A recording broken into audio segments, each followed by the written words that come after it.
Երբ ոստիկանությունը մտավ Օֆելիա Համբարձումյանի բնակարան Զվարթնոցի հին շենքի 3-րդ հարկում,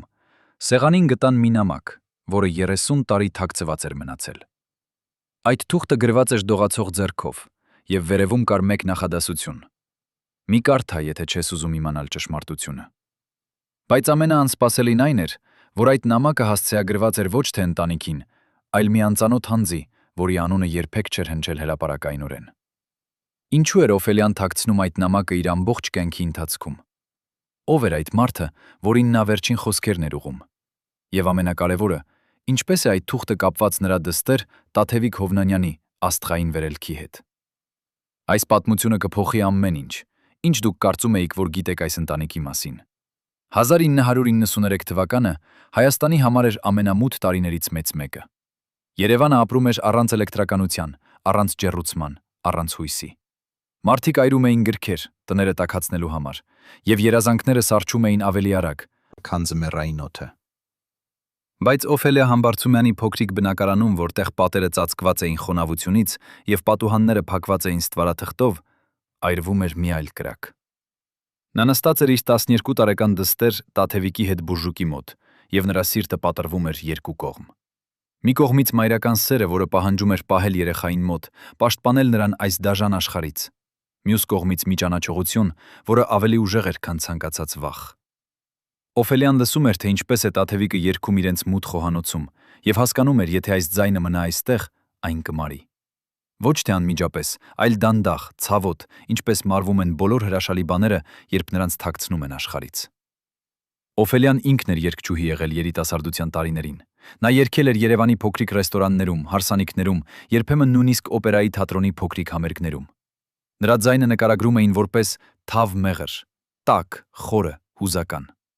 Բայց 1970-րդ թվականներին, երբ նա հղիացավ Տաթևիկով, ամեն ինչ փոխվեց։ Նրա ամուսինը Արամը, որը աշխատում էր որպես շինարար, սկսեց խմել։ Սկզբում դա էր հանգստյան օրերին, հետո ամեն երեկո, իսկ վերջում նույնիսկ առավոտները։ Օֆելիան փորձեց պահպանել ընտանիքը, հրաժարվեց երգելուց, որպեսզի խնամի ամուսնուն եւ նորածին դուստրը։ Բայց Արամը չդադարեց։ Նա վատնում էր փողը խմիչքի վրա, վիրավորում էր Օֆելիային եւ մի օր 1980 թվականին պարզապես չվերադարձավ տուն։ Ասում էին, որ նա գնացել է Ռուսաստան աշխատանքի, բայց Օֆելիան գիտեր ճշմարտությունը։ Նա տեսել էր նրան քաղաքում, մեկ այլ կնոջ հետ, ծիծաղելով, կարծես երբեք չէր եղել ընտանիք, կարծես Տաթևիկը չկար։ Այդ օրվանից Օֆելիան դարձավ միայնակ մայր, եւ նրա երգչուհու կարիերան ավարտվեց նախքան իսկապես սկսելը։ Բայց Տաթևիկը ժառանգել էր մոր ձայնը։ Ոչ պարզապես ժառանգել, նա ստացել էր այն տասնապատկված, մաքրված, կատարյալացված։ Երբ Տաթևիկը 4 տարեկան էր, Օֆելիան նկատեց, որ աղջիկը կարող է կրկնել ցանկացած մեղեդի, լսելով միայն մեկ անգամ։ Երբ նա 6 տարեկան էր, նա արդեն երգում էր Սայաթ-Նովայի երգերը այնպիսի խորությամբ, որ հարևանները լռում էին եւ լսում։ Իսկ երբ նա 10 տարեկան դարձավ, Օֆելիան հասկացավ, սա այլևս պարզապես տաղանդ չէ, սա նշանակություն է, սա պարտականություն է։ Եթե նա պահի Տաթևիկին այստեղ, Զվարթնոցի այս սառած բնակարանում, որտեղ նրանք երկուսով ապրում էին մեկ սենյակում եւ կերակրվում էին հացով ու պանրով, ապա նա կգողանա աշխարհից մի ձայն, որը պետք է լսեին միլիոնները։ 1991 թվականի փետրվարի մի սառուն երեկո Օֆելիան կանգնած էր պատուհանի մոտ եւ նայում էր մութ փողոցներին։ Տաթևիկը քնած էր նրանց միակ մահճակալին, ծածկված 3 վերմակներով։ Օֆելիան ձեռքին պահում էր մի թուղթ, հեռախոսահամար, որը նրան տվել էր մի հին ընկերուհին։ Այդ համարը պատկանում էր Մոսկվայի մի երաժշտական դպրոցի տնօրենին, Վլադիմիր Պետրովիչ Սոկոլովին։ Ընկերուհին ասել էր. «Օֆելիա, եթե Տաթևիկը իսկապես այնքան տաղանդավոր է, որքան դու ասում ես, Սոկոլովը կարող է նրան վերցնել, բայց դու պետք է պատրաստ լինես։ Դա նշանակում է ուղարկել նրան Մոսկվա, ինտերնատ, տարիներով բաժանում»։ Օֆելիան ամբողջ գիշեր չէր քնել։ Նա պատկերացնում էր, թե ինչպես է Տաթևիկը արթնանում օտար քաղաքում, օտար մարդկանց միջև եւ լաց է լինում մոր համար։ Բայց նա նաեւ պատկերացնում էր մեկ այլ ապագա։ Տաթևիկը 30 տարեկան, ապրում է Զվարթնոցում, աշխատում է որպես հաշվապահ կամ վաճառող, եւ նրա ձայնը, այդ աստվածային ձայնը, երբեք չի հնչել բեմից։ Այդ տեսիլքը ավելի ցավոտ էր, քան ցանկացած բաժանում։ Առավոտյան Օֆելիան կանչեց Տաթևիկին եւ նստեցրեց իր դիմաց։ Աղջիկը նայում էր մոր աչքերին, մեծ, շագանակագույն աչքերով, լի հարցերով։ Օֆելիան ասաց. Տաթևիկ, ես ուզում եմ քեզ մի բան ասել։ Դու ունես մի նվեր, որը տրված է շատ քչերին։ Քո ձայնը կարող է ուրախացնել մարդկանց, կարող է մխիթարել նրանց, կարող է փոխել նրանց կյանքը, բայց այստեղ, այս քաղաքում, այս պայմաններում դու չես կարող զարգանալ։ Ես գտել եմ մի տեղ, որտեղ քեզ կսովորեցնեն, կխնամեն, կօգնեն դառնալ այն, ինչ դու պետք է լինես։ Տաթևիկը լռեց մի քանի վայրկյան, հետո հարցրեց. Իսկ դու կգաս ինձ հետ։ Օֆելիան զգաց, թե ինչպես է նրա սիրտը ճաքում, բայց նա պահպանեց ժպիտը։ Ոչ, իմ սիրելիս, ես պետք է մնամ այստեղ, բայց դու կգնաս, եւ դու կդառնաս աստղ։ Եվ ես կլինեմ այստեղ, կսպասեմ եւ կհպարտանամ քեզնով։ Տաթևիկը սկսեց լալ, եւ Օֆելիան գրկեց նրան այնքան ամուր, որքան կարող էր, կարծես փորձում էր այդ գրկախառնումը պահել հավերժության համար։ Բայց ով էր իրականում այդ Վլադիմիր Պետրովիչ Սոկոլովը։ Ինչու էր նա համաձայնվել վերցնել մի անծանոթ հայ աղջիկա երկրից, որը տոնում էր քաոսի մեջ։ Եվ ամենակարևորը, արդյոք Օֆելիան գիտեր, թե ինչ գին պետք է վճարվեր այդ հնարավորության համար։ Հարևանները սկսեցին շշնջալ։ Ասում էին, որ Սոկոլովը հայտնի էր ոչ միայն որպես ուսուցիչ, այլև որպես մարդ, որը հավաքում էր տաղանդավոր երեխաներ եւ վերածում նրանց իր սեփական նախագծերի։ Ոմանք նույնիսկ ասում էին, որ նա ուներ կապեր խորհրդային մշակութային նախարարության հետ, եւ որ երեխաները, ովքեր մտնում էին նրա դպրոց, երբեք չէին կարողանում հեռանալ առանց նրա թույլտվության։ Բայց Օֆելիան չուզեց լսել այդ ամենը։ Նա ուզում էր հավատալ, որ դա միակ ճանապարհն է, կամ թերևս նա պարզապես չուներ այլ ընտրություն։ 1993 թվականի մարտի 12-ին Օֆելիան եւ Տաթևիկը կանգնած էին Երևանի Զվարթնոց օդանավակայանում։ Օդանավակայանը գրեթե դատարկ էր, քչերն էին կարող թույլ տալ թռիչք այդ ժամանակներում։ Օֆելիան պահել էր իր ամբողջ խնայողությունները, 2 տարվա աշխատանքից որպես մակրոհի դպրոցում, որպեսզի գնի Տաթևիկի տոմսը Մոսկվա։ Նա հագել էր իր լավագույն զգեստը, մուգ կապույտ, որը կարել էր ինքը, հին վարագույրից, եւ փորձում էր ժպտալ, թեև նրա աչքերը լի էին արցունքներով։ Տաթևիկը պահում էր մի փոքրիկ ճամպրուկ, մի քանի հագուստներով, մի տետետ եւ մի լուսանկար, իր եւ մոր։ Երբ հայտարարեցին թռիչքը, Օֆելիան ծնրադրեց եւ նայեց դստեր աչքերին։ Նա ասաց. «Տաթևիկ, հիշիր, դու ես իմ ամեն ինչը, բայց դու նաեւ աշխարհինն ես։ Գնա եւ երգիր այնպես, որ ամբողջ աշխարհը լսի, եւ երբ դժվար լինի, երբ կարոտես, պարզապես փակ իր աչքերդ եւ հիշիր, ես միշտ քեզ հետ եմ»։ Տաթևիկը գրկեց մորը եւ շշնջաց. «Մամ, ես վախենում եմ»։ Օֆելիան զգաց, թե ինչպես է նրա կամքը տատանվում, բայց նա ասաց. «Ես գիտեմ, իմ սիրելիս, բայց քաջությունը չի նշանակում չվախենալ։ Քաջությունը նշանակում է գնալ առաջ, չնայած վախին»։ Եվ հետո նա արձակեց նրան։ Երբ ինքնաթիռը բարձրացավ երկինք, Օֆելիան կանգնած էր տերմինալի պատուհանի մոտ եւ նայում էր, մինչեւ այն վերածվեց փոքրիկ կետի։ Հետո նա դուրս եկավ օդանավակայանից, նստեց ավտոբուսի մեջ եւ ողջ ճանապարհին լաց եղավ։ Երբ նա վերադարձավ Զվարթնոց, բնակարանը թվում էր անհավատալիորեն դատարկ։ Տաթևիկի մարճակալը, որը նրանք բաժանում էին, այժմ թվում էր հսկայական եւ սառը։ Օֆելիան նստեց այնտեղ եւ պահեց Տաթևիկի բարձը, դեռ պահպանելով նրա հոտը։ Նա մտածեց. արդյոք ես ճիշտ արեցի։ Արդյոք ես զոհաբերեցի իմ երեխային իմ երազանքների համար, թե իրականում սա էր ճիշտ ընտրությունը։ Բայց խորը ներսում նա գիտեր պատասխանը։ Տաթևիկի ձայնը չէր կարող մնալ թաքնված։ Դա կլիներ հանցանք, ոչ միայն աղջկա, այլև աշխարհի նկատմամբ։ Առաջին շաբաթները Օֆելիան ապրում էր հեռախոսազանգերի համար։ Տաթևիկը զանգահարում էր շաբաթը մեկ անգամ, հանրային հեռախոսից դպրոցի մոտ։ Նրա ձայնը հնչում էր փոքր, հեռավոր, երբեմն դողացող։ Նա պատմում էր դասերի մասին, ուսուցիչների մասին, մյուս երեխաների մասին։ Բայց Օֆելիան լսում էր այն, ինչ Տաթևիկը չէր ասում։ Նա լսում էր կարոտը, մենությունը, վախը։ Մի անգամ Տաթևիկը հարցրեց. «Մամ, երբ կարող եմ տուն գալ»։ Եվ Օֆելիան սրտի ողջ ցավով պատասխանեց. «Ամռանը, իմ սիրելիս, ամռանը դու կգաս, եւ մենք կլինենք միասին»։ Բայց երբ հեռախոսը անջատվեց, Օֆելիան նստեց հատակին եւ լաց եղավ այնպես, որ հարևանները լսեցին եւ եկան դուռը թակելու, հարցնելու, թե ամեն ինչ լավ է արդյոք։ Բայց Մոսկվայում ինչ որ բան սկսեց փոխվել Տաթևիկի հետ։ Երկրորդ ամսվա վերջում նրա ձայնը հեռախոսով հնչեց ավելի ուժեղ, ավելի վստահ։ Նա սկսեց պատմել իր առաջընթացի մասին, թե ինչպես է նրա ուսուցիչը Սոկոլովը ասում, որ նա ունի ոսկե ձայն։ Նա պատմեց, որ նրան ընտրել են դպրոցի համերգի համար, որ նա սովորում է իտալերեն օպերայի համար, որ նա երազում է երգել Բոլշոյ թատրոնում։ Օֆելիան լսում էր այս ամենը եւ զգում էր երկու հակասական զգացում։ Մի կողմից անսահման հպարտություն։ Նրա դուստրը, նրա Տաթևիկը իրականացնում էր այն երազանքը, որը ինքը երբեք չէր կարողացել։ Մյուս կողմից սուր, ցավոտ կորուստի զգացում։ Տաթևիկը հեռանում էր, ոչ միայն ֆիզիկապես, այլև հոգեպես։ Նա դառնում էր ինչ-որ մեկը, ում Օֆելիան չէր ճանաչի։ 1993 թվականի ամռանը Տաթևիկը վերադարձավ Երևան 2 ամսով։ Երբ Օֆելիան տեսավ նրան օդանավակայանում, նա գրեթե չճանաչեց իր դուստրը։ Տաթևիկը բարձրացել էր, նիհարել էր, եւ նրա աչքերում կար մի նոր արտահայտություն, ինչ-որ հասուն, լուրջ բան։ Նա հագել էր նոր հագուստներ, որոնք ակնհայտորեն գնված էին Մոսկվայում, եւ նրա մազերը կարճ էին կտրված, ժամանակակից ոճով։ Օֆելիան գրկեց նրան եւ զգաց, թե ինչպես է Տաթևիկը դողում նրա գրկում, բայց դա այլևս երեխայի դողն չէր։ Դա էր ինչ-որ ավելի բարդ բան։ Տաթևիկը շշնջաց. «Մամ, ես այնքան կարոտել եմ քեզ»։ Եվ այդ պահին Օֆելիան հասկացավ, չնայած ամեն ինչին, չնայած հեռավորությանը եւ փոփոխություններին, նրանց կապը դեռ ապրում էր։ Բայց այդ ամառանը Օֆելիան նկատեց նաեւ ինչ-որ այլ բան։ Տաթևիկը խոսում էր Սոկոլովի մասին անընդհատ։ Վլադիմիր Պետրովիչը ասաց, Վլադիմիր Պետրովիչը սովորեցրեց, Վլադիմիր Պետրովիչը կարծում է։ Այն մարդը, ում Օֆելիան երբեք չէր տեսել, դարձել էր Տաթևիկի կյանքի կենտրոնական ֆիգուրը։ Օֆելիան փորձեց հարցնել. «Տաթևիկ, ինչպիսին է նա։ Արդյոք նա լավ է վերաբերվում քեզ հետ»։ Տաթևիկը պատասխանեց. «Այո, մամ, նա խիստ է, բայց արդար։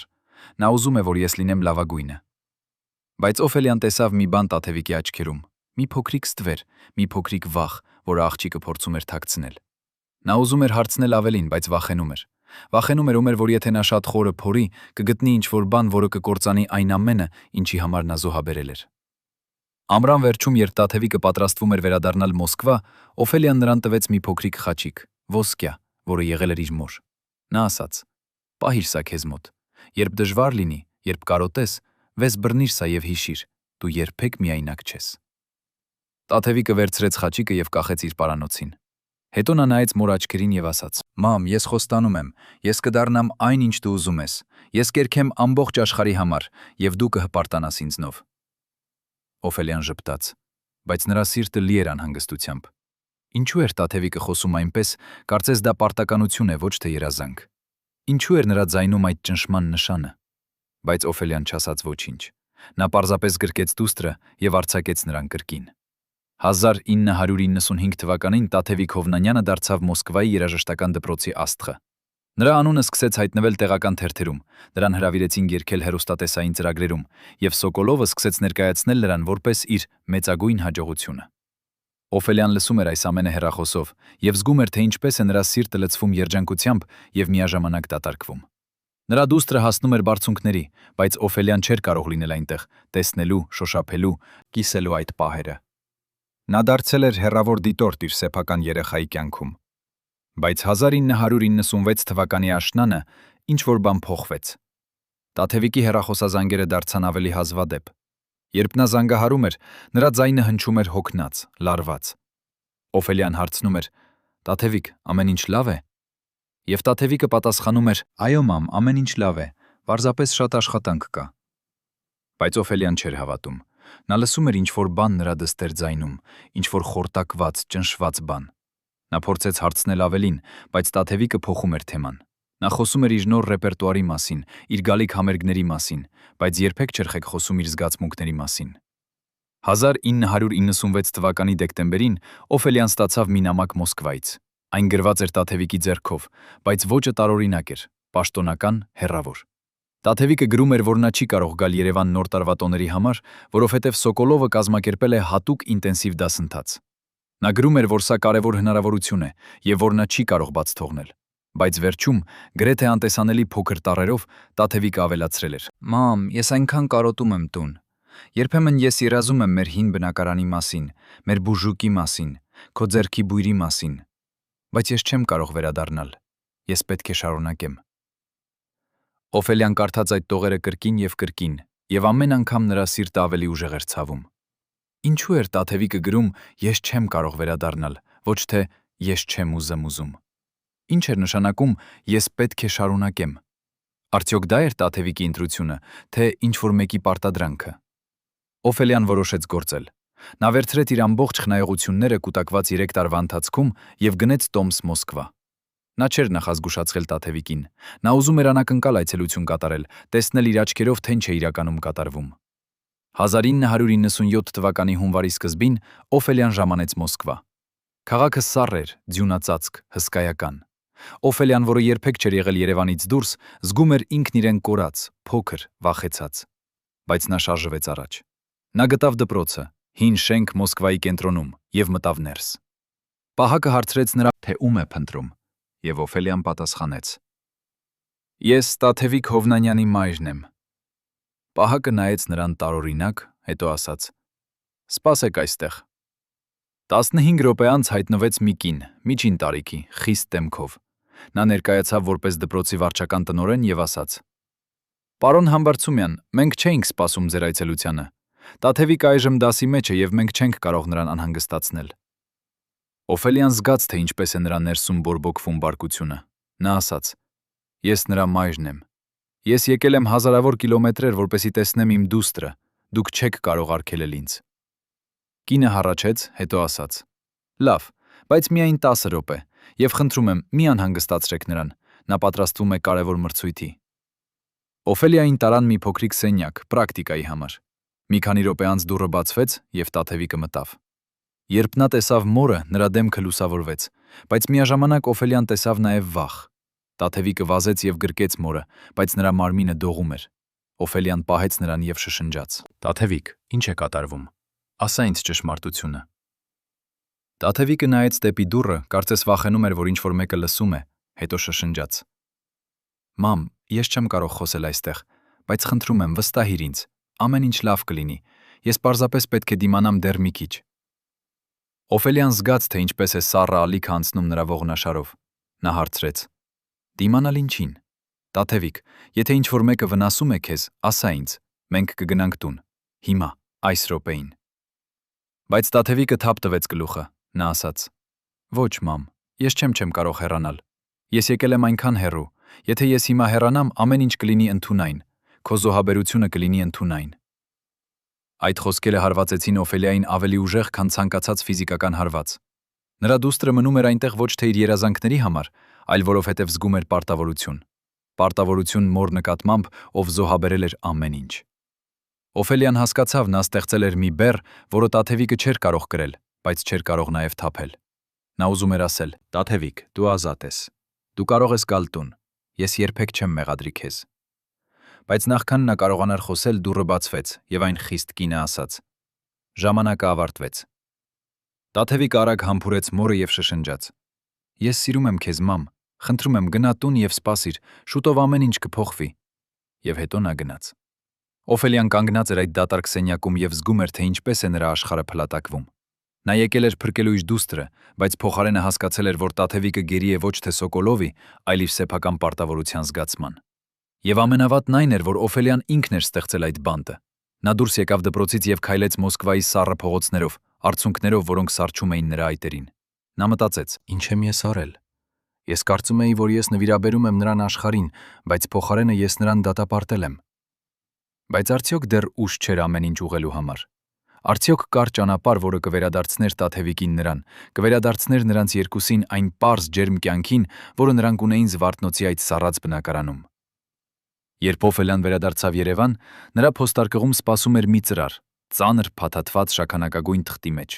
Ուղարկողի հասցեն չկար։ Ներսում վիդեոկասետ եւ անանուն նամակ, գրված տպագիր տառերով։ Դուք պետք է իմանաք, թե ում եք վստահել ձեր դուստրը։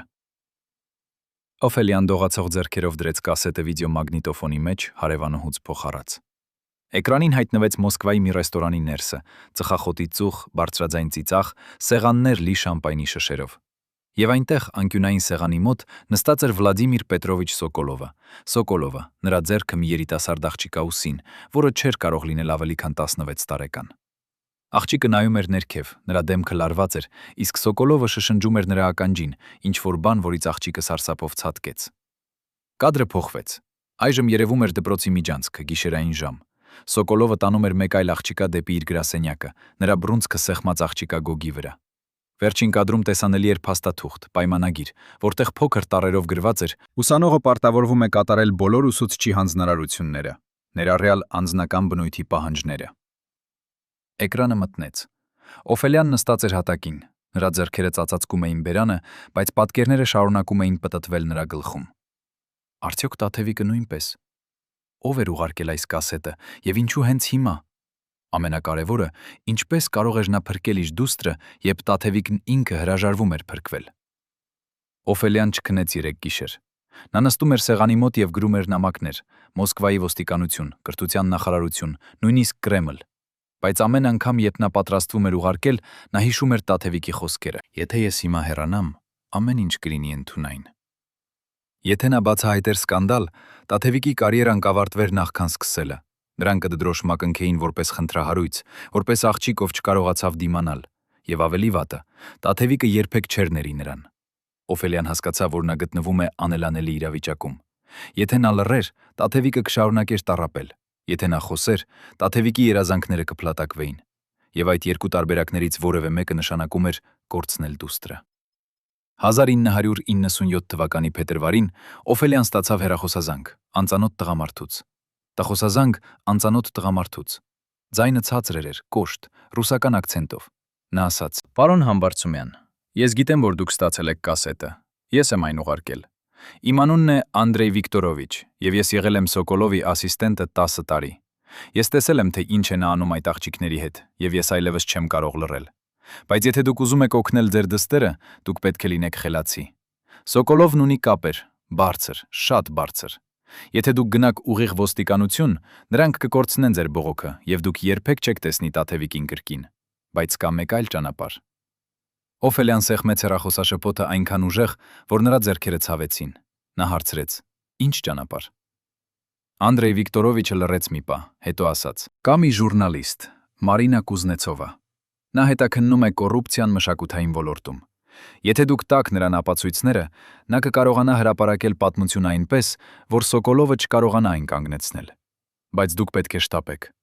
Սոկոլովը պլանավորում է տանել Տաթևիկին Իտալիա 3 ամսով, եւ երբ նրանք հեռանան երկրից, դուք կորցնեք ձեր հնարավորությունը»։ Օֆելիան չգիտեր, թե պետք է վստահել այս անծանոթ ձայնին, բայց նա չուներ այլ ընտրություն։ Նա գրեց Մարինա Կուզնեցովայի անունը եւ սկսեց փնտրել նրան։ 2 շաբաթ անց նա գտավ հեռախոսահամարը եւ զանգահարեց։ Մարինան համաձայնվեց հանդիպել Մոսկվայում, մի փոքրիկ սրճարանում, հեռու կենտրոնից։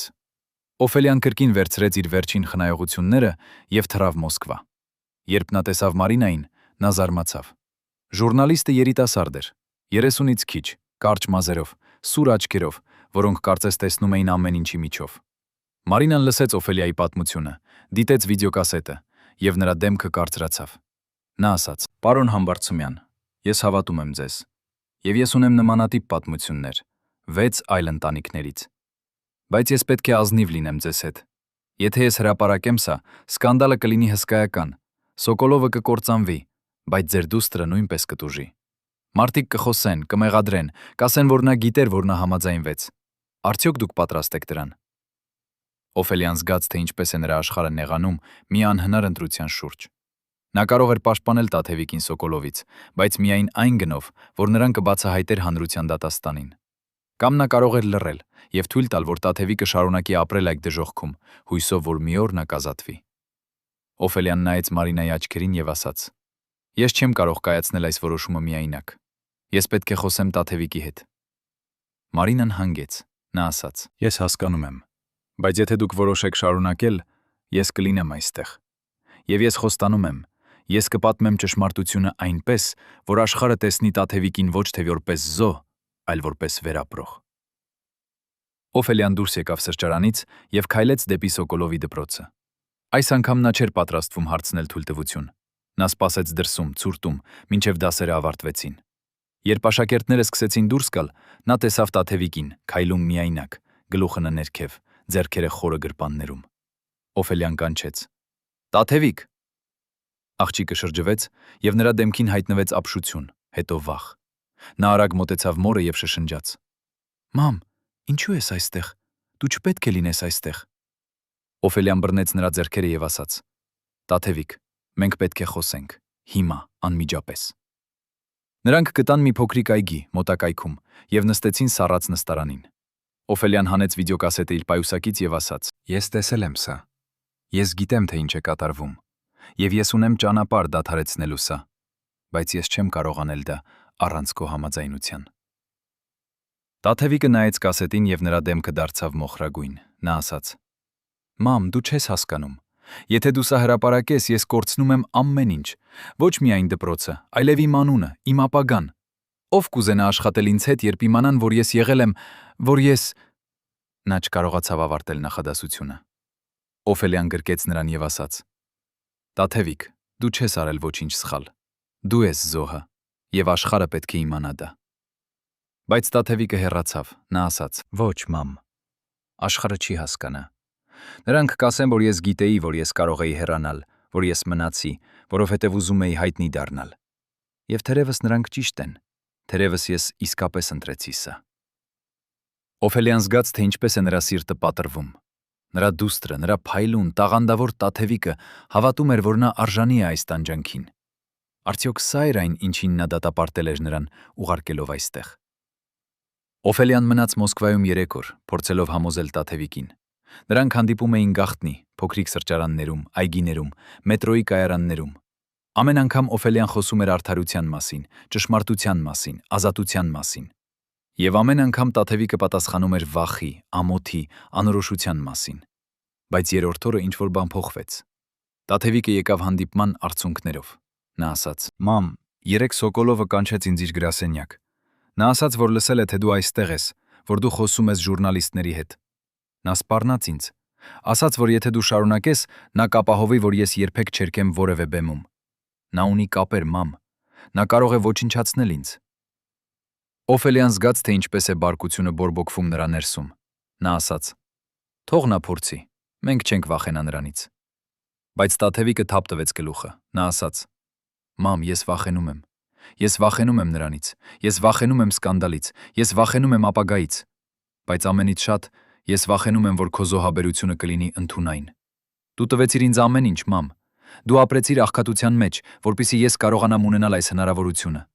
Եվ եթե ես հիմա հեռանամ, դա նշանակում է, որ քո զոհաբերությունը ոչինչ էր»։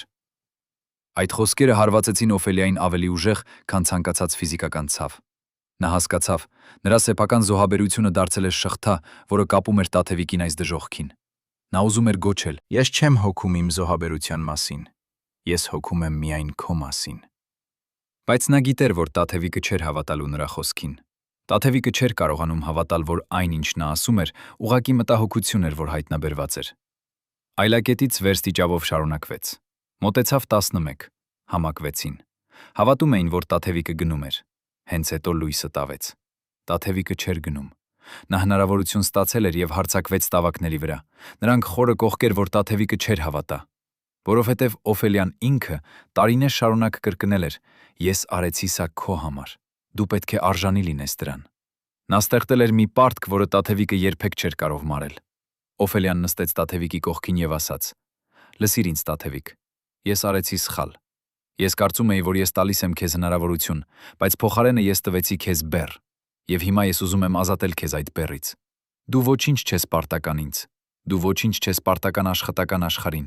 Դու պարտական ես միայն քեզ։ Եվ եթե դու ուզում ես հեռանալ, մենք կհեռանանք։ Եթե դու ուզում ես մնալ եւ պայքարել, ես կլինեմ քեզ հետ, բայց ընտրությունը քոնն է, ոչ թե իմը»։ Տաթևիկը լաց եղավ այնպես, որ նրա ամբողջ մարմինը դողում էր։ Նա ասաց. «Մամ, ես չգիտեմ, թե ինչ ուզում եմ։ Ես այնքան երկար եմ ապրել այլ մարդկանց սպասելիքներով, որ ես մոռացել եմ, թե ինչպիսին եմ ես իսկապես»։ Օֆելիան գրկեց նրան եւ ասաց. «Ապա եկ տուն։ Եկ տուն եւ մենք կգտնենք քեզ կրկին։ Միասին»։ Տաթևիկը պահեց մորը երկար ժամանակ։ Հետո նա հեռացավ եւ ասաց. «Լավ, մամ, ես կգամ տուն, բայց ոչ հիմա։ Ես պետք է ավարտեմ այս կիսամյակը։ Ես պետք է ապացուցեմ ինձ, որ ես կարող եմ դիմանալ։ Եվ հետո, ամռանը, ես կվերադառնամ Երևան։ Եվ մենք կսկսենք նորից»։ Օֆելիան ուզում էր պնդել, ուզում էր ասել, որ նրանք պետք է գնան հիմա, այս րոպեին։ Բայց նա տեսավ Տաթևիկի աչքերում մի բան, ինչ նախկինում չէր տեսել՝ վճռականություն։ Նրա դուստրը վերջապես կայացնում էր իր սեփական ընտրությունը, եւ Օֆելիան պետք է հարգեր դա։ Օֆելիան վերադարձավ Երևան, սրտում խառն զգացմունքներով։ Մի կողմից նա ուրախ էր, որ Տաթևիկը վերջապես համաձայնվել էր հեռանալ։ Մյուս կողմից նա անհանգստանում էր, թե ինչ կարող էր տեղի ունենալ այդ վերջին ամիսների ընթացքում։ Նա զանգահարեց Մարինա Կուզնեցովային եւ ասաց, որ նրանք սպասելու են մինչեւ ամառ։ Մարինան համաձայնվեց, բայց նախազգուշացրեց. «Պարոն Համբարձումյան, ես հույս ունեմ, որ ձեր դուստրը գիտի, թե ինչի մեջ է մտնում։ Սոկոլովը վտանգավոր մարդ է։ Եթե նա զգա, որ Տաթևիկը պատրաստվում է հեռանալ, նա կարող է անել ինչ-որ բան»։ Օֆելիան զգաց սառը ալիքը իր ողնաշարով, բայց նա ասաց. «Մենք կլինենք զգույշ»։ Հաջորդ 3 ամիսները Օֆելիան ապրեց անընդհատ անհանգստության մեջ։ Ամեն օր նա սպասում էր Տաթևիկի հեռախոսազանգին, եւ ամեն օր, երբ հեռախոսը չէր զնգում, նա պատկերացնում էր ամենավատը։ Նա սկսեց տեսնել դժվար երազներ. Տաթևիկը գերի, Տաթևիկը վտանգի մեջ, Տաթևիկը կանչում է նրան, բայց նա չի կարող հասնել։ Նա նիհարեց, նրա մազերը սկսեցին ճերմկել, եւ հարևանները սկսեցին հարցնել, թե արդյոք նա հիվանդ է։ Բայց Օֆելիան չէր կարող բացատրել։ Ինչպես կարող էր նա ասել, որ նա սպասում է իր դստեր փրկությանը, բայց միաժամանակ վախենում է, որ այդ փրկությունը երբեք չի գա։ 1997 թվականի մայիսի վերջին Օֆելիան ստացավ հեռախոսազանգ Տաթևիկից։ Աղջկա ձայնը հնչում էր տարօրինակ, լարված, բայց միաժամանակ հուզված։ Նա ասաց. «Մամ, ես ունեմ լուր։ Սոկոլովը ներկայացրեց ինձ մի պրոդյուսերի Լոնդոնից։ Դրանք ուզում են, որ ես երգեմ մի համերգում Royal Albert Hall-ում։ Սա հսկայական հնարավորություն է, մամ։ Եթե ես լավ կատարեմ, ես կարող եմ ստանալ պայմանագիր միջազգային ռեկորդային ընկերության հետ»։ Օֆելիան զգաց, թե ինչպես է նրա սիրտը սեղմվում։ Նա ասաց.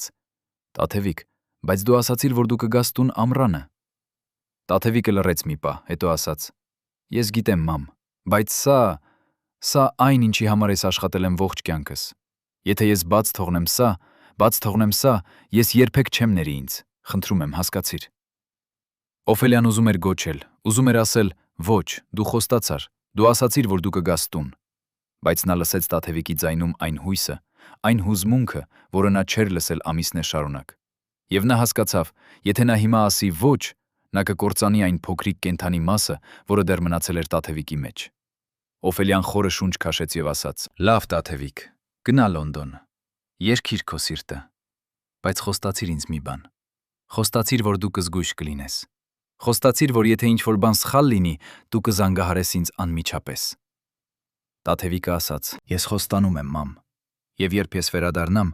մենք կխոսենք ամեն ինչի մասին։ Ես խոստանում եմ»։ Բայց երբ հեռախոսը անջատվեց, Օֆելիան նստեց եւ զգաց, թե ինչպես է նրա ներսում ինչ-որ բան կոտրվում։ Նա հասկացավ, Տաթևիկը երբեք չէր գալու տուն։ Ոչ այս ամառ, ոչ հաջորդ ամառ։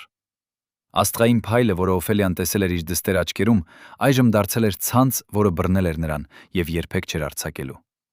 Արդյոք սա էր այն ապագան, որը Օֆելիան երազել էր, երբ նա ուղարկել էր Տաթևիկին Մոսկվա։ Արդյոք սա էր հաջողությունը դուստր, որը կորցրել էր իր ճանապարհը տուն։ 1997 թվականի հունիսին Օֆելիան սկսեց ստանալ տարօրինակ հեռախոսազանգեր։ Անծանոթ ձայներ, որոնք հարցնում էին Տաթևիկի մի մասին, նրա գտնվելու վայրի մասին, նրա պլանների մասին։ Սկզբում Օֆելիան կարծում էր, որ դրանք լրագրողներ են, բայց հետո նա նկատեց, որ հարցերը չափազանց կոնկրետ էին, չափազանց անձնական։ Մի անգամ մի տղամարդ հարցրեց. «Պարոն Համբարձումյան, արդյոք ձեր դուստրը պլանավորում է վերադառնալ Հայաստան։ Մենք լսել ենք, որ նա կարող է լքել Սոկոլովի դպրոցը»։ Օֆելիան զգաց սառը վախը։ Նա ասաց. «Ես չգիտեմ, թե ում եք դուք ներկայացնում, բայց ես ոչինչ չեմ պատասխանի»։ Եվ նա անջատեց հեռախոսը։ Բայց զանգերը շարունակվեցին։ Երբեմն նրանք գալիս էին գիշերվա կեսին, երբեմն առավոտյան վաղ։ Օֆելիան դադարեցրեց պատասխանել հեռախոսին, բայց դա չօգնեց։ Մի օր նա տեսավ, որ ինչ-որ մեկը հետևում է նրան փողոցում։ Մի տղամարդ, մուգ բաճկոնով, որը կանգնում էր նրա տան դիմաց եւ նայում էր վեր, դեպի նրա պատուհանը։ Օֆելիան վախեցավ։ Նա զանգահարեց Մարինա Կուզնեցովային եւ պատմեց ամեն ինչ։ Մարինան ասաց. «Պարոն Համբարձումյան, սա լուրջ է։ Սոկոլովը ակնհայտորեն իմացել է, որ դուք պլանավորում եք բացահայտել նրան։ Նա փորձում է վախեցնել ձեզ, բայց դուք չպետք է հանձնվեք։ Մենք գրեթե պատրաստ ենք հրապարակելու պատմությունը։ Դուք պետք է դիմանաք դեռ մի քիչ»։ Օֆելիան ասաց. «Բայց ինչ Տաթևիկի մասին։ Եթե Սոկոլովը իմանում է, նա կարող է վնասել նրան»։ Մարինան լռեց մի պահ, հետո ասաց. «Ես կփորձեմ կապվել Տաթևիկի հետ, բայց դուք պետք է պատրաստ լինեք։ Երբ մենք հրապարակենք պատմությունը, ամեն ինչ կփոխվի։ Ձեր կյանքը, Տաթևիկի կյանքը։ Արդյոք դուք դեռ ուզում եք շարունակել»։ Օֆելիան մտածեց իր դստեր մասին։ Միայնակ Մոսկվայում, գերի մի համակարգի, որը ուզում էր օգտագործել նրան եւ հետո նետել։ Նա մտածեց բոլոր այն մյուս աղջիկների մասին, ովքեր տառապել էին Սոկոլովի ձեռքից, եւ նա գիտեր, որ նա չուներ ընտրություն։ Նա ասաց. Այո, մենք շարունակում ենք։ 1997 թվականի հուլիսի 2-ին Մարինա Կուզնեցովան հրապարակեց իր հետաքննությունը Մոսկվայի մի խոշոր թերթում։ Վերնագիրը կարդում էր. Երաժշտության դպրոցի մութ գաղտնիքները։ Ինչպես է հայտնի ուսուցիչը շահագործում երիտասարդ տաղանդները։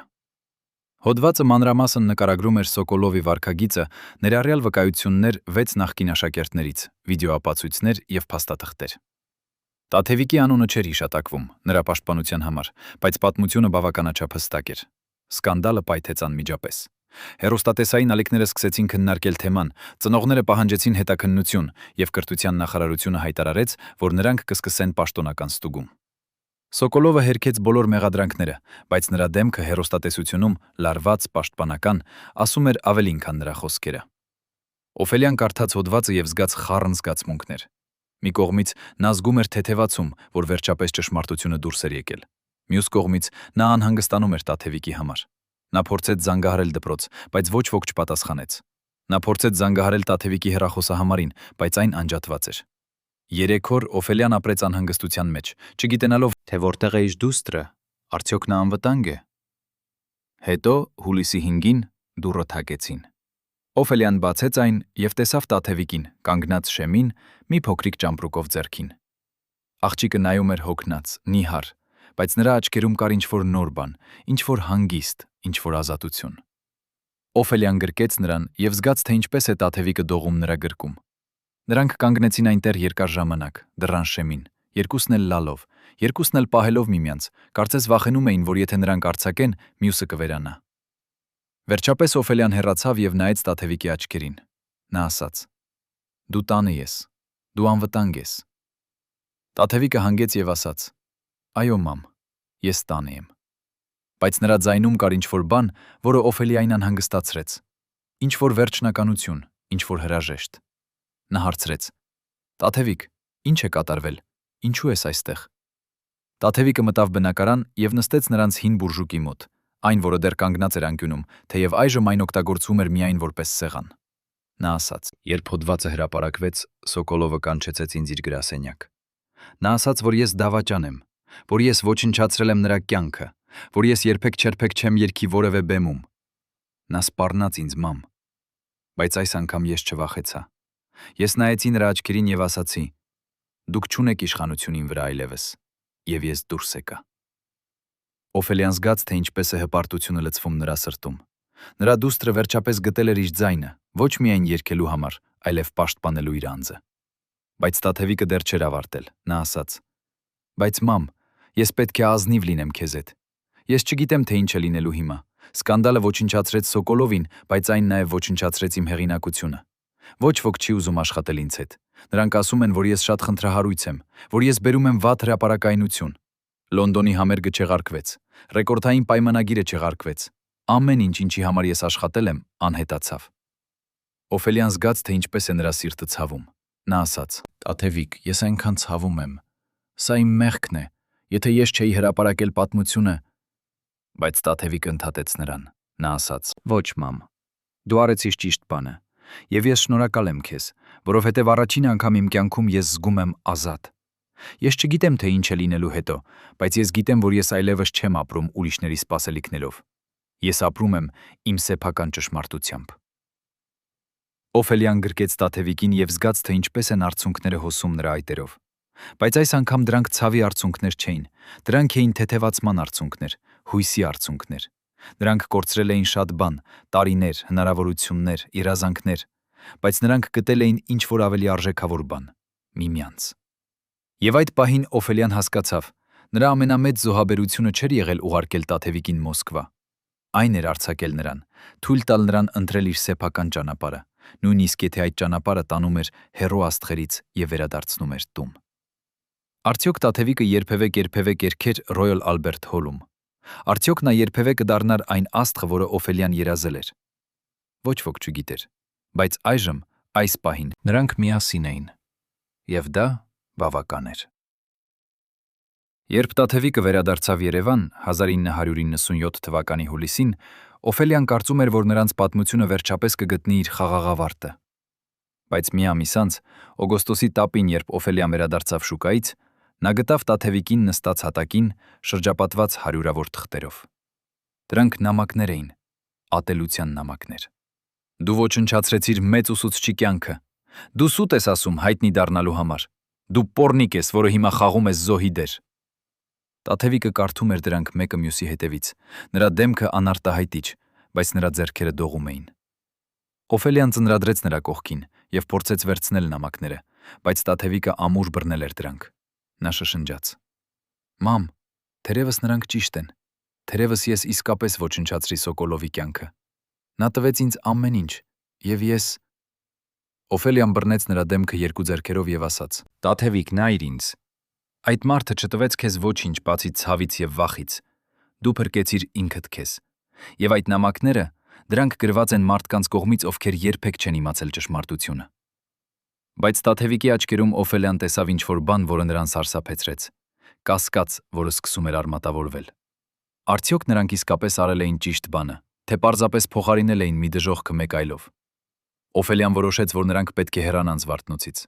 Շատ շուտ մարդիկ սկսեցին ճանաչել Տաթևիկին փողոցում, շնորհիվ Մարինա Կուզնեցովայի հոդվածի, որը հետագայում տարածվել էր նաև հայկական մամուլում։ Ոմանք նայում էին կարեկցանքով, բայց ուրիշներն արտահայտում էին դատապարտում։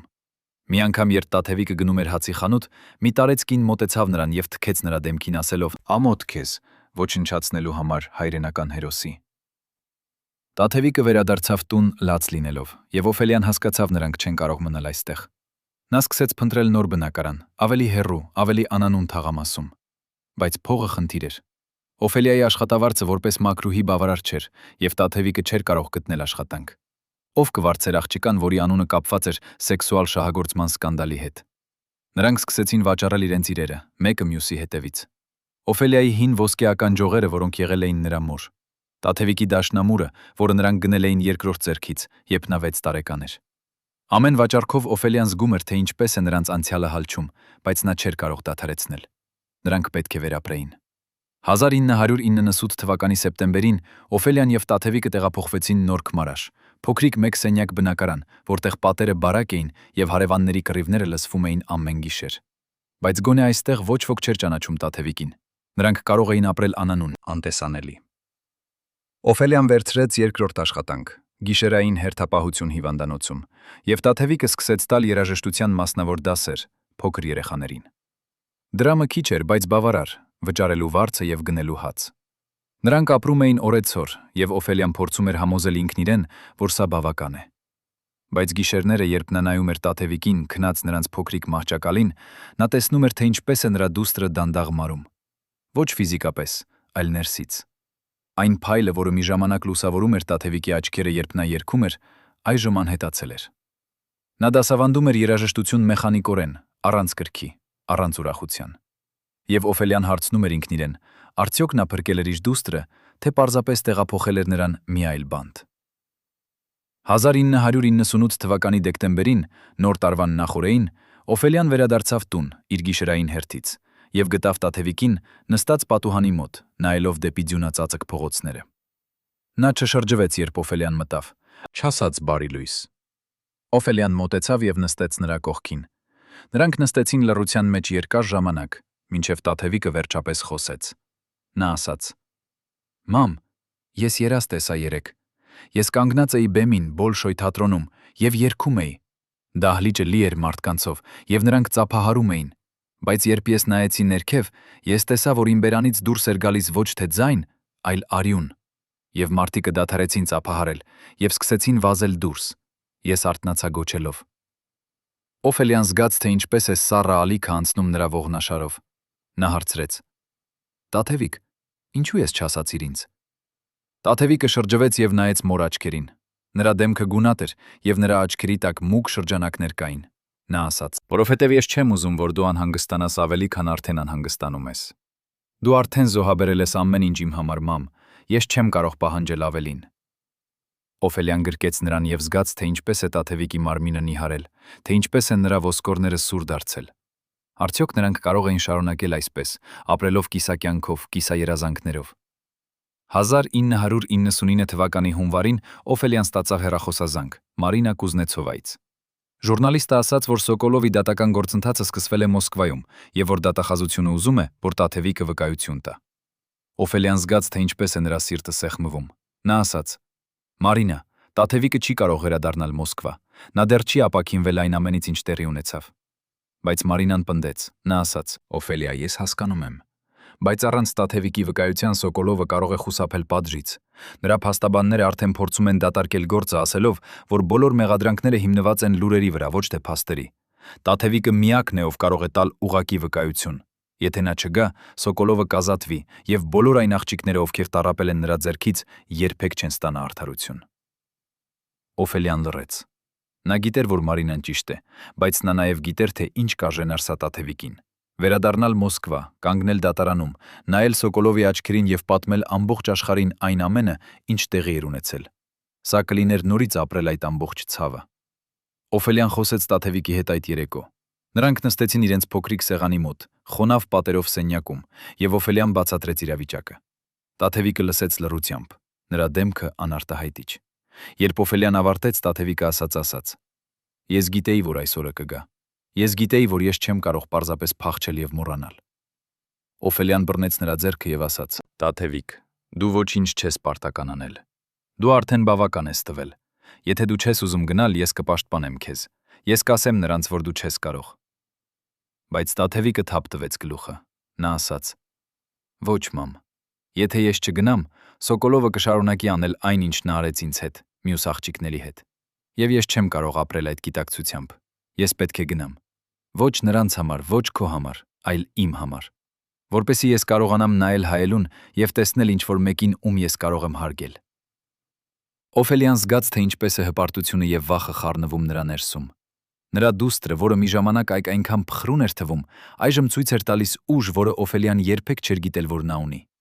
1999 թվականի փետրվարին Օֆելիան եւ Տաթևիկը թռան Մոսկվա։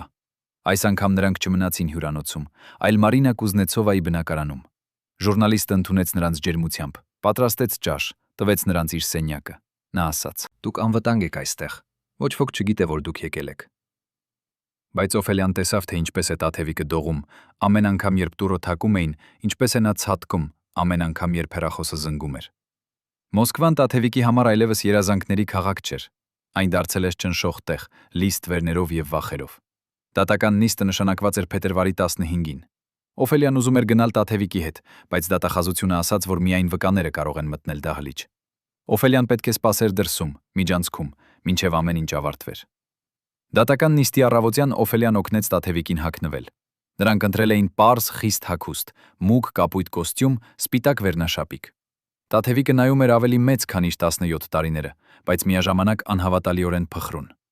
Օֆելիան սանրեց նրա մազերը, ուղեց նրա օձիքը եւ փորձեց ժպտալ։ Նա ասաց. «Դու պատրաստ ես»։ Տաթևիկը նայեց հայելուն եւ ասաց. «Ոչ, բայց ես կանեմ դա այնուամենայնիվ»։ Նրանք ժամանեցին դատարան առավոտյան ժամը 9։ Շենքը հսկայական էր, սառը, սարսափելի։ Օֆելիան պահեց Տաթևիկի ձեռքը, մինչև նրանք հասան դահլիճի դռանը։ Այնտեղ մի պաշտոնյա ասաց. «Միայն վկան կարող է մտնել»։ Օֆելիան գրկեց Տաթևիկին եւ շշնջաց. «Ես կլինեմ հենց այստեղ։ Երբ դու դուրս գաս, ես կսպասեմ»։ Տաթևիկը հանգեց, ուղեց իր ուսերը եւ մտավ դահլիճ։ Դուռը փակվեց նրա հետևից, եւ Օֆելիան մնաց միայնակ, սառը միջանցքում։ 3 ժամ Օֆելիան նստեց այդ միջանցքում, սառը մետաղական աթոռին։ Նա չէր կարող լսել, թե ինչ էր կատարվում ներսում, բայց նա պատկերացնում էր։ Տաթևիկը կանգնած վկաների տեղում, Սոկոլովը նստած մեղադրյալների տեղում, դատավորը հարցնում։ Նա պատկերացնում էր Տաթևիկի ձայնը, դողացող, բայց հստակ, պատմելով ճշմարտությունը։ Եվ նա աղոթում էր, թեև նա երբեք չէր եղել կրոնական կին։ Նա աղոթում էր, որ Տաթևիկը գտնի ուժը շարունակելու, որ նրա խոսքերը լսվեն, որ արդարությունը տեղի ունենա։ Վերջապես կեսօրին դուռը բացվեց, եւ Տաթևիկը դուրս եկավ։ Նրա դեմքը գունատ էր, նրա աչքերը կարմիր, բայց նա ուղիղ էր կանգնած։ Օֆելիան վազեց դեպի նրան եւ գրկեց։ Նա հարցրեց. «Ինչպես եղավ»։ Տաթևիկը շշնջաց. «Ես արեցի դա, մամ։ Ես ասացի ամեն ինչ»։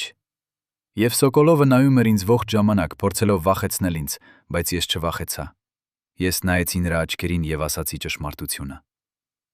Օֆելիան զգաց, թե ինչպես է թեթևացումը լցվում նրա սրտում, բայց Տաթևիկը դեռ չէր ավարտել։ Նա ասաց. «Բայց մամ, երբ ես դուրս էի գալիս, Սոկոլովի փաստաբանը մոտեցավ ինձ Նա ասաց, որ նրանք կբողոքարկեն վճիռը, որ նրանք կապահովեն, որ իմ անունը կապված լինի այս սկանդալի հետ հավերժ։ Նա ասաց, որ ես երբեք չեմ կարողանա ունենալ նորմալ կյանք, որ ամեն անգամ, երբ ինչ-որ մեկը կփնտրի իմ անունը, նա կգտնի այս պատմությունը։ Օֆելիան զգաց, թե ինչպես է բարկությունը բորբոքվում նրա ներսում։ Նա ասաց. «Թող նրանք փորձեն։ Մենք չենք վախենա նրանցից»։ Բայց Տաթևիկը նայեց մոր աչքերին եւ ասաց. «Մամ, ես հոգնել եմ պայքարելուց։ Ես ուզում եմ պարզապես ապրել։ Ես ուզում եմ վերադառնալ Զումեն, վերադառնալ Երևան եւ գտնել ինչ-որ բան, որը ինձ ուրախացնում է։ Ոչ թե փառք, ոչ թե հայտնություն, պարզապես ինչ-որ բան, որը տալիս է իմաստ»։ Օֆելիան գրկեց նրան եւ ասաց. «Ապա դա է այն, ինչ մենք կանենք։ Մենք կվերադառնանք տուն եւ մենք կգտնենք քո ուրախությունը»։ 1999 թվականի մարտին Վլադիմիր Պետրովիչ Սոկոլովը դատապարտվեց 6 տարի ազատազրկման անչափահասների սեքսուալ շահագործման համար։ Լուրը տարածվեց արագ, եւ Մարինա Կուզնեցովան զանգահարեց Օֆելիային, ասելու, որ արդարությունը տեղի ունեցավ։ Բայց Օֆելիան չզգաց հաղթանակի զգացում։ Նա զգաց միայն հոգնածություն։ 6 տարի Սոկոլովի համար, բայց ինչքան տարի Տաթևիկի համար։ Ինչքան տարի մինչև նա կարողանա մոռանալ, մինչև նա կարողանա կրկին երգել առանց հիշելու այն ամենը, ինչ տեղի էր ունեցել։ Օֆելիան եւ Տաթևիկը վերադարձան Երևան մարտի կեսին։ Նրանք վերադարձան իրենց փոքրիկ բնակարան Նոր Քմարաշում եւ փորձեցին վերսկսել իրենց կյանքը։ Տաթևիկը շարունակեց տալ երաժշտության դասեր, բայց այժմ նա նաև սկսեց գրել երաժշտություն։ Ոչ թե երգեր հայտնի դառնալու համար, այլ երգեր ինքն իրեն բուժելու համար։ Նա գրում էր իր ցավի մասին, իր վախերի մասին, իր հույսերի մասին։ Եվ դանդաղ, շատ դանդաղ, Օֆելիան սկսեց տեսնել փոքրիկ փոփոխություններ։ Տաթևիկը սկսեց ժպտալ ավելի հաճախ։ Նա սկսեց խոսել իր ապագայի մասին, ոչ թե որպես կորցրած երազանքի, այլ որպես նոր հնարավորության։ 1999 թվականի ամռանը Տաթևիկը ստացավ հրավեր երգելու մի փոքրիկ համերգում Երևանում։ Այն էր բարեգործական միջոցառում երեխաների համար, ովքեր տուժել էին բռնությունից։ Տաթևիկը վարանում էր ընդունել։ Նա ասաց. «Մամ, ես չգիտեմ, թե արդյոք ես պատրաստ եմ կրկին կանգնել բեմին»։ Օֆելիան ասաց. «Դու չես պարտավոր անել դա, բայց եթե դու ուզում ես, ես կլինեմ այնտեղ, առաջին շարքում, ծափահարելով քեզ»։ Տաթևիկը մտածեց երկար ժամանակ, հետո ասաց. «Լավ, ես կանեմ դա։ Ոչ նրանց համար, ոչ քո համար, այլ այն երեխաների համար, ովքեր դեռ պայքարում են, որպեսզի նրանք տեսնեն, որ հնարավոր է վերապրել»։ Համերգը տեղի ունեցավ օգոստոսի 15-ին, փոքրիկ դահլիճում Երևանի կենտրոնում։ Օֆելիան նստեց առաջին շարքում։ Նրա սիրտը բաբախում էր այնքան ուժեղ, որ նա կարծում էր, թե բոլորը լսում են։ Երբ Տաթևիկը բարձրացավ բեմ, դահլիճը լռեց։ Նա կանգնեց այնտեղ մի պահ, նայելով հանդիսատեսին, նրա դեմքը գունատ, նրա ձեռքերը դողացող։ Հետո նա փակեց աչքերը, խորը շունչ քաշեց եւ սկսեց երգել։ Երգը, որը Տաթևիկը ընտրել էր, կոչվում էր «Ես դեռ այստեղ եմ»։ Այն էր երգ, որը նա ինքը գրել էր իր ճանապարհի մասին, իր ցավի մասին, բայց նաև իր հույսի մասին։ Նրա ձայնը սկզբում դողում էր, բայց հետո այն ուժեղացավ, խորացավ, լցվեց այնպիսի հուզմունքով, որը Օֆելիան երբեք չէր լսել։ Սա այլևս չէր այն տեխնիկապես կատարյալ ձայնը, որը Սոկոլովը փորձել էր ձևավորել։ Սա էր ինչ-որ ավելի իսկական, ավելի մարդկային։ Սա էր ձայն, որը եկել էր ցավից, բայց գտել էր ուժը շարունակելու։ Երբ երգը ավարտվեց, դահլիճը լռեց մի պահ։ Հետո մարդիկը սկսեցին ծափահարել։ Ոչ թե քաղաքավարի ծափահարություն, այլ ուժեղ, հուզական, որը շարունակվեց եւ շարունակվեց։ Օֆելիան կանգնեց եւ ծափահարեց։ Արցունքները հոսում էին նրա այտերով։ Նա նայեց Տաթևիկին կանգնած բեմին եւ տեսավ, թե ինչպես է նրա դուստրը ժպտում։ Ոչ թե այն կեղծ ժպիտը, որը նա կրել էր տարիներ շարունակ, այլ իսկական ջերմ ժպիտ։ Համերգից հետո մարդիկը մոտեցան Տաթևիկին։ Ոմանք ասացին, որ նրա երգը շոշափել է նրանց սիրտը։ Ուրիշներն ասացին, որ նրանք ճանաչում են նրա պատմությունը եւ որ նրանք հպարտ են նրանով։ Մի երիտասարդ աղջիկ 14 տարեկան մոտեցավ Տաթևիկին եւ շշնջաց. «Շնորհակալություն, դու տվեցիր ինձ հույս»։ Տաթևիկը գրկեց նրան եւ զգաց, թե ինչպես է ինչ-որ բան փոխվում նրա ներսում։ Նա հասկացավ նրա ձայնը դեռ ուներ ուժ, ոչ թե փառքի ուժը, ոչ թե հայտնության ուժը, այլ բուժման ուժը։ Այդ երեկո, երբ Օֆելիան եւ Տաթևիկը վերադարձան տուն, նրանք նստեցին իրենց փոքրիկ սեղանի մոտ եւ խմեցին թեյ։ Տաթևիկը ասաց. «Մամ, ես կարծում եմ, որ ես գտա այն, ինչ ես փնտրում էի։ Ես չեմ լինի աստղ, ինչպես մենք երազում էինք, բայց ես կարող եմ լինել ինչ-որ ավելի կարևոր բան։ Ես կարող եմ լինել ձայն նրանց համար, ովքեր չունեն ձայն»։ Օֆելիան բռնեց նրա ձեռքը եւ ասաց. «Տաթևիկ, դու միշտ եղել ես աստղ։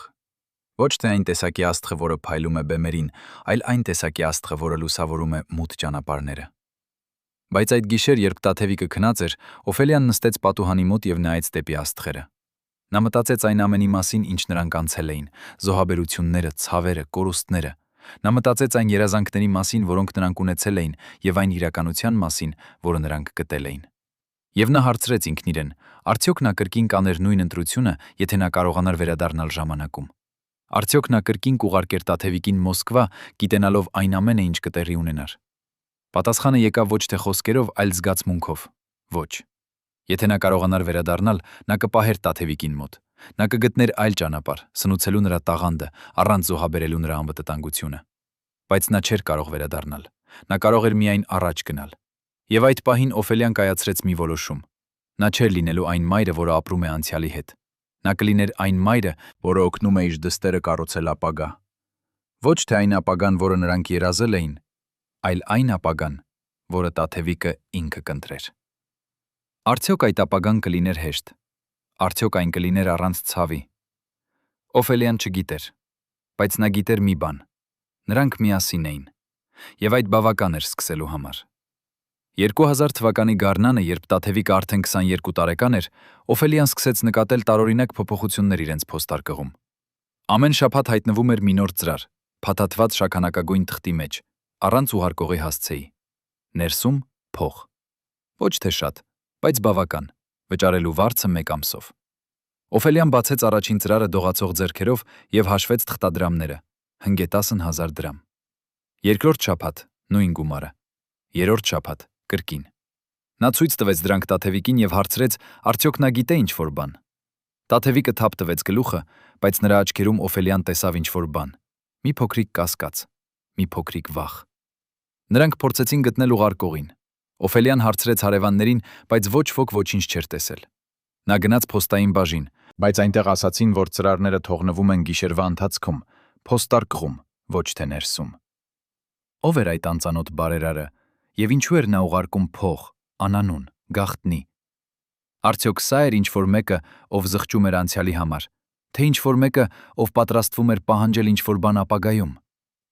Օֆելիան չէր կարող քնել գիշերները, մտածելով այս հարցերի մասին, պատկերացնելով ամենավատ սցենարները։ Մի ամիս անց Օֆելիան որոշեց հետևել փոստարկղին։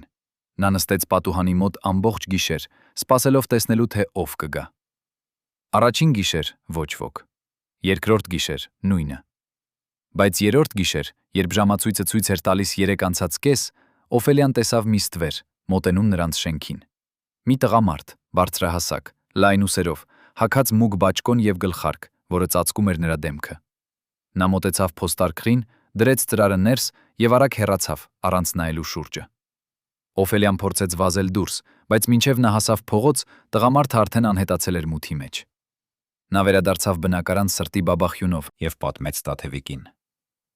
Աղջիկը լսեց լռությամբ, հետո ասաց. «Մամ, ես կարծում եմ, որ ես գիտեմ, թե ով է դա»։ Օֆելիան շրջվեց դեպի նրան աչքերը լայն բացված։ Տաթևիկը շարունակեց. «Հիշում ես Անդրեյ Վիկտորովիչին, այն մարդուն, ով ուղարկեց մեզ վիդեոկասետը Սոկոլովի մասին։ Ես կարծում եմ, որ դա նա է։ Նա զանգահարեց ինձ մի քանի ամիս առաջ եւ ասաց, որ նա զղջում է, որ նա չկարողացավ ավելի շուտ օգնել։ Նա ասաց, որ նա ուզում է փոխհատուցել»։ Օֆելիան զգաց, թե ինչպես է թեթևացումը եւ անհանգստությունը խառնվում նրա ներսում։ Եթե դա իսկապես Անդրեյ Վիկտորովիչն էր, ապա գոնե նրանք գիտեին, որ դա չէր վտանգ։ Բայց միաժամանակ Օֆելիան զգում էր անհարմարություն։ Նրանք չէին ուզում ապրել ուրիշների գթությամբ, նույնիսկ եթե այդ գթությունը բխում էր լավ մտադրություններից։ Նա ասաց Տաթևիկին. «Մենք պետք է գտնենք նրան եւ վերադարձնենք փողը։ Մենք չենք կարող ընդունել սա»։ Բայց Տաթևիկը թափ տվեց գլուխը։ Նա ասաց. «Մամ, նա անում է սա, որովհետև նա զգում է պարտավորություն։ Եթե մենք մերժենք, մենք կվիրավորենք նրան։ Եվ ազնիվ ասած, մենք կարիք ունենք այդ փողին։ Քո առողջությունը վատանում է եւ մենք չենք կարող շարունակել ապրել այսպես»։ Օֆելիան ուզում էր վիճել, բայց նա գիտեր, որ Տաթևիկը ճիշտ էր։ Վերջին ամիսներին նա զգում էր անընդհատ ցավ իր կրծքավանդակում, հոգնածություն, որը չէր անցնում նույնիսկ քնից հետո։ Նա չէր ասել Տաթևիկին, բայց աղջիկը նկատել էր։ Արդյոք սա էր սկիզբը վերջի, թե պարզապես ծերության նշանները։ Օֆելիան չգիտեր, բայց նա վախենում էր իմանալ։ 2001 թվականի աշնանը Օֆելիան ընկավ։ Սկզբում դա էր պարզ հարփուխ, բայց հետո ջերմությունը բարձրացավ եւ նա չէր կարող շնչել։ Տաթևիկը կանչեց շտապ օգնություն եւ նրանք տարան Օֆելիային հիվանդանոց։ Բժիշկները կատարեցին հետազոտություններ եւ գտան ինչ-որ բան, որը նրանց անհանգստացրեց։ Նրանք խոսեցին Տաթևիկի հետ առանձին, եւ երբ աղջիկը վերադարձավ Օֆելիայի պալատ, նրա դեմքը գունատ էր։ Օֆելիան հարցրեց. «Ինչ ասացին նրանք»։ Տաթևիկը փորձեց ժպտալ, բայց նրա շրթունքները դողում էին։ Նա ասաց. «Նրանք ասացին, որ դու ունես թոքերի բորբոքում։ Դու պետք է մնաս այստեղ մի քանի օր, բուժման համար»։ Բայց Օֆելիան տեսավ ճշմարտությունը Տաթևիկի աչքերում։ Դա ավելին էր, քան պարզ բորբոքում։ Նա ասաց. «Տաթևիկ, ասա ինձ ճշմարտությունը։ Ես ունեմ իրավունք իմանալու»։ Տաթևիկը նստեց մահճակալի եզրին եւ բռնեց մոր ձեռքը։ Նա ասաց. «Մամ, նրանք գտան ինչ-որ բան քո թոքերում։ Նրանք չեն վստահ դեռ, բայց նրանք կատարելու են լրացուցիչ հետազոտություններ։ Մենք պետք է սպասենք արդյունքներին»։ Օֆելիան փակեց աչքերը եւ զգաց, թե ինչպես է սառը ալիքը անցնում նրա մարմնով։ Նա գիտեր, թե ինչ նշանակում էր ինչ-որ բան թոքերում։ Նա տեսել էր բավականաչափ մարդկանց մահանալով քաղցկեղից, որպեսզի ճանաչեր նշանները։ Բայց նա չէր վախենում իր համար։ Նա վախենում էր Տաթևիկի համար։ Ինչ կլիներ նրա դստեր հետ, երբ նա չլիներ։ Ով կխնամեր նրան, ով կպաշտպաներ նրան։ Օֆելիան բացեց աչքերը եւ նայեց Տաթևիկի դեմքին, այդ գեղեցիկ ուժեղ դեմքին, որը նա այնքան սիրում էր։ Նա ասաց. «Տաթևիկ, խոստացիր ինձ մի բան։ Խոստացիր, որ դու կշարունակես ապրել անկախ նրանից, թե ինչ կլինի ինձ հետ։ Խոստացիր, որ դու կգտնես քո երջանկությունը, քո սերը, քո նպատակը։ Խոստացիր, որ դու չես թույլ տա, որ իմ պատմությունը սահմանափակի քո ապագան»։ Տաթևիկը սկսեց լալ։ Նա ասաց. «Մամ, մի խոսիր այսպես։ Դու չես գնա որևէ տեղ։ Մենք կպայքարենք սրա դեմ միասին»։ Օֆելիան ժպտաց եւ սրբեց Տաթևիկի արցունքները։ Նա ասաց. «Իհարկե, իմ սիրելիս, մենք կպայքարենք, բայց ես ուզում եմ, որ դու պատրաստ լինես ցանկացած բանի»։ Հետազոտությունների արդյունքները եկան 3 օր անց։ Թոքերի քաղցկեղ, 3-րդ փուլ։ Բժիշկները ասացին, որ նրանք կարող են փորձել քիմիաթերապիա, բայց հնարավորությունները սահմանափակ էին։ Օֆելիան լսեց նրանց խոսքերը կարծես հեռվից, կարծես նրանք խոսում էին ուրիշի մասին։ Նա մտածեց իր կյանքի մասին, 48 տարի, որոնցից մեծ մասը նա ծախսել էր ուրիշների համար։ Իր ամուսնու համար, ով լքել էր նրան։ Իր դստեր համար, ում նա փորձել էր տալ ավելի լավ կյանք։ Արդյոք նա ապրել էր իր սեփական կյանքը, թե միայն եղել էր ուրիշների պատմությունների ֆոնը։ Բայց հետո նա նայեց Տաթևիկին, նստած նրա կողքին, պահելով նրա ձեռքը, եւ հասկացավ, նա չէր փոխի ոչինչ։ Յուրաքանչյուր զոհաբերություն, յուրաքանչյուր ցավ, յուրաքանչյուր արցունք արժե այն, որ տեսնել Տաթևիկին այսօր, ուժեղ, անկախ, ապրող իր ճշմարտությամբ։ Օֆելիան սկսեց քիմիաթերապիան հոկտեմբերին։ Վեղուժումը էր դաժան, սրտխառնոց, հյուծում, մազերի կորուստ, բայց Տաթևիկը էր այնտեղ, ամեն քայլում։ Նա տանում էր մորը հիվանդանոց, նստում էր նրա կողքին ժամերով, կարդում էր նրան գրքեր, երգում էր նրան երգեր։ Օֆելիան նայում էր իր դստերը եւ զգում էր, թե ինչպես են նրանց դերերը փոխվում։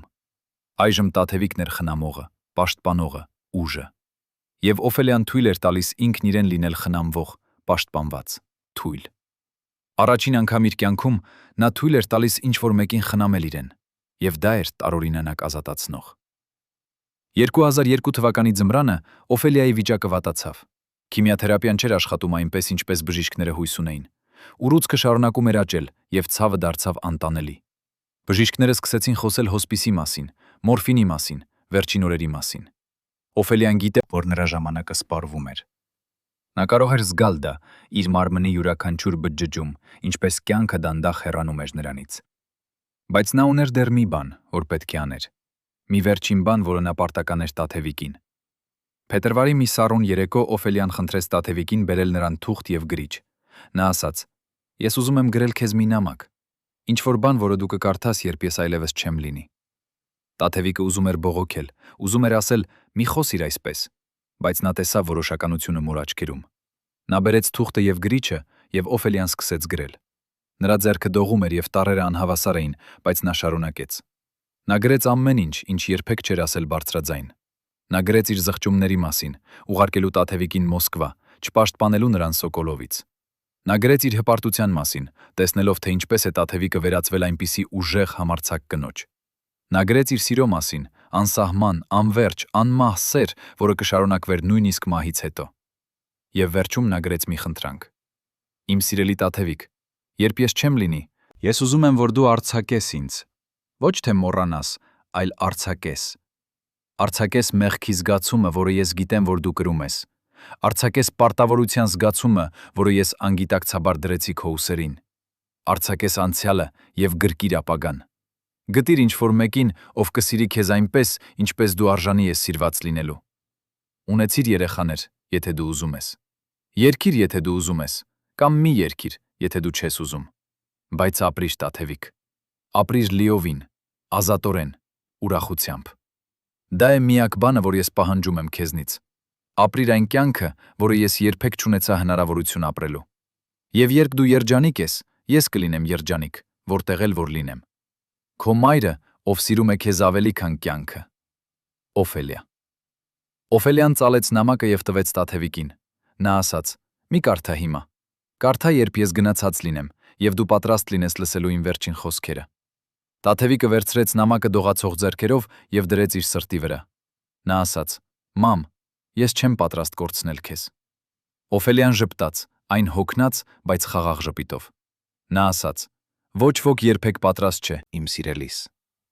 Բայց կյանքը շարունակվում է, անկախ նրանից, թե մենք պատրաստ ենք, թե ոչ։ Եվ դու պետք է շարունակես, ինձ համար, քո համար, բոլոր այն մարդկանց համար, ովքեր դեռ կարիք ունեն քո ձայնին, քո ուժին, քո լույսին»։ Փետրվարի 21-ին 2002 թվականին Օֆելիա Համբարձումյանի ճանապարհը հասավ իր ավարտին։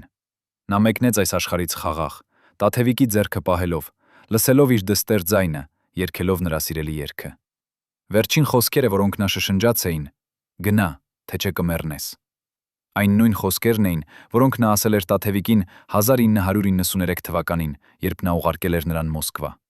Բայց այս անգամ դրանք ուներ այլ իմաստ։ Դրանք էին ազատագրման խոսքեր, թույլտվություն, ապրելու, սիրելու, լինելու ազատ։ Օֆելիայի թաղմանը ներկա էին 20 մարդ։ Տաթևիկը, Մարինա Կուզնեցովան, ով թռել էր Մոսկվայից, մի քանի հարևաններ եւ մի անծանոթ տղամարդ, կանգնած հեռվից։ Տաթևիկը նկատեց նրան եւ մոտեցավ։ Տղամարդը հանեց իր գլխարկը եւ Տաթևիկը ճանաչեց նրան։ Անդրեյ Վիկտորովիչ։ Նա ասաց. «Ես եկա հարգանքի տուրք մատուցելու։ Ձեր մայրը էր քաջ կին, նա փրկեց ձեզ եւ դրանով նա փրկեց նաեւ ինձ»։ Տաթևիկը գրկեց նրան եւ շնորհակալություն հայտնեց նրան ամեն ինչի համար։ Անդրեյ Վիկտորովիչը ասաց. «Ես կշարունակեմ ուղարկել փող ամեն ամիս, մինչև դուք կարողանաք կանգնել ձեր ոտքերի վրա։ Սա վերջին բանն է, որ ես կարող եմ անել ձեր մոր հիշատակի համար»։ Տաթևիկը ուզում էր մերժել, բայց նա հիշեց մոր խոսքերը. «Արձակիր անցյալը եւ գրկիր ապագան»։ Նա ասաց. «Շնորհակալություն։ Ես կընդունեմ ձեր օգնությունը, ոչ որպես գթություն, այլ որպես ընկերության ժեստ»։ Թաղումից հետո Տաթևիկը վերադարձավ իրենց փոքրիկ բնակարան Նորք Մարաշում։ Այն թվում էր անհավատալիորեն դատարկ առանց Օֆելիայի։ Տաթևիկը նստեց մոր մահճակալին եւ վերցրեց նամակը։ Նա բացեց այն դողացող ձեռքերով եւ կարդաց։ Ամեն խոսք, ամեն նախադասություն էր դանակի հարված նրա սրտին, բայց միաժամանակ նաեւ բուժիչ բալասան։ Երբ նա ավարտեց, նա ծալեց նամակը եւ դրեց իր սրտի վրա։ Նա լաց եղավ երկար ժամանակ, ոչ միայն կորստի համար, այլև թեթևացման համար։ Օֆելիան տվել էր նրան թույլտվություն լինելու ինքն իրեն, եւ այդ թույլտվությունն էր ամենամեծ նվերը, որը մայրը կարող էր տալ դստերը։ 10 տարի անցավ։ 2012 թվականին Տաթևիկ Հովնանյանը 32 տարեկան էր։ Նա ամուսնացած էր մի բժշկի հետ, Արամ անունով, ով խնամել էր Օֆելիային նրա վերջին ամիսներին։ Նրանք ունեին 2 երեխա, աղջիկ եւ տղա։ Աղջկա անունը Օֆելիա էր։ Տաթևիկը շարունակում էր տալ երաժշտության դասեր, բայց նա նաև սկսել էր մի փոքրիկ կազմակերպություն, օգնելու երեխաներին, ովքեր տուժել էին բռնությունից։ Կազմակերպությունը կոչվում էր Օֆելիայի ձայնը։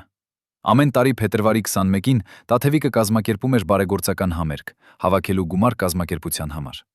Եվ ամեն տարի նա երգում էր մի երգ, նվիրված իր մորը։ Այդ տարի 2012 թվականի փետրվարի 21-ին համերգը տեղի ունեցավ Երևանի օպերայի թատրոնում։ Դահլիճը լի էր, 500 մարդ։ Երբ Տաթևիկը բարձրացավ բեմ, նա զգաց, թե ինչպես է նրա սիրտը լցվում հուզմունքով։ Նա նայեց հանդիսատեսին եւ տեսավ իր ամուսնուն առաջին շարքում, պահելով նրանց երեխաներին։ Նա տեսավ Մարինա Կուզնեցովային, ով թռել էր Մոսկվայից այս հատուկ օրվա համար։ Նա տեսավ Անդրեյ Վիկտորովիչին, ով դարձել էր նրա ընկերը եւ աջակիցը։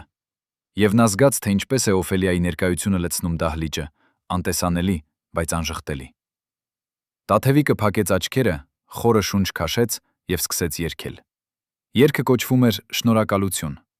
Այն էր երգ, որը նա գրել էր մոր մահից հետո, շնորհակալություն հայտնելու նրան ամեն ինչի համար։ Շնորհակալություն զոհաբերությունների համար, սիրո համար, ուժի համար։ Շնորհակալություն նույնիսկ սխալների համար, որովհետև այդ սխալներն էին, որ ուսուցանել էին նրան ամենակարևոր դասերը։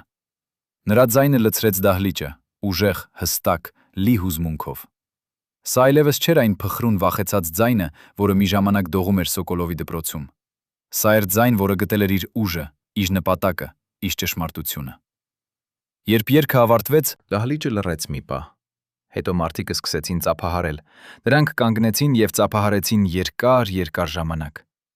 Տաթևիկը կանգնած էր բեմին, արցունքներով, բայց ժպտալով։ Նա նայեց վեր դեպի առաստաղը եւ շշնջաց. «Շնորհակալություն, մամ։ Ես արեցի դա։ Ես ապրեցի»։ Եվ այդ պահին նա զգաց, թե ինչպես է ինչ-որ բան փոխվում նրա ներսում։ Այն ծանրությունը, որը նա կրել էր տարիներ շարունակ, մեղքի զգացումը, պարտավորության զգացումը, ցավը, դանդաղ սկսեց թեթևանալ։ Օֆելիան տվել էր նրան թույլտվություն արձակելու, եւ վերջապես Տաթևիկը պատրաստ էր դա անելու։ Համերգից հետո Տաթևիկը գնաց գերեզմանատուն։ Նա դրեց ծաղիկներ Օֆելիայի գերեզմանի վրա եւ նստեց այնտեղ երկար ժամանակ։ Նա պատմեց մորը իր կյանքի մասին, իր երեխաների մասին, իր աշխատանքի մասին։ Նա պատմեց, թե ինչպես է նա փորձում պատվել Օֆելիայի հիշատակը, ապրելով լիովին, սիրելով խորը, տալով առատորեն։ Եվ նա զգաց, թե ինչպես է քամին փչում նրա մազերի միջով։ Կարծես Օֆելիան շոշափում էր նրան վերջին անգամ։ Տաթևիկը ժպտաց եւ ասաց. «Ես գիտեմ, մամ։ Մու միշտ ինձ հետ ես։ Ոչ որպես բեռ, այլ որպես լույս։ Եվ ես կշարունակեմ փայլել քո համար, իմ համար, բոլոր նրանց համար, ովքեր դեռ փնտրում են իրենց ճանապարհը»։ Բայց մի հարց մնում է անպատասխան։ Արդյոք Օֆելիան արեց ճիշտ ընտրություն, ուղարկելով Տաթևիկին Մոսկվա։ Արդյոք այն զոհաբերությունը արժե այն ցավը, որը հետևեց։ Տաթևիկը մտածում է այս հարցի մասին երբեմն գիշերները, երբ նրա երեխաները քնած են եւ տունը լուռ է։ Եվ ամեն անգամ նա հասնում է նույն եզրակացությանը։ Կյանքը չի կարող չափվել պարզ այո կամ ոչ պատասխաններով։ Այն լի է մոխրագույն տարածքներով, բարդ ընտրություններով, անկատար լուծումներով։